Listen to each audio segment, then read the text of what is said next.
Кто ты такая, милая? Кто ты такая? Кто ты такая, нежная, красивая?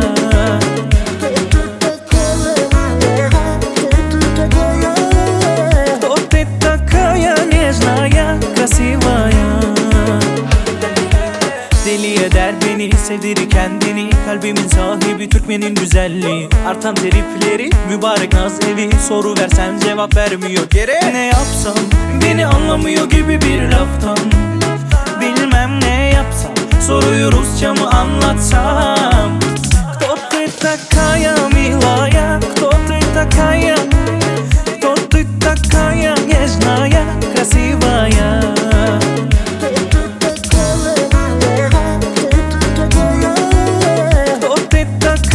Нежная, красивая.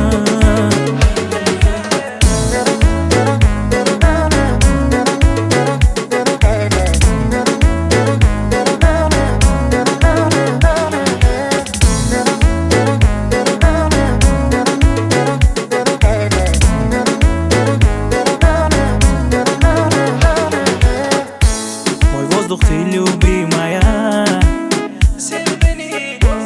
Нужна ты мне всегда. Ne yapsam anlamıyorsun никогда.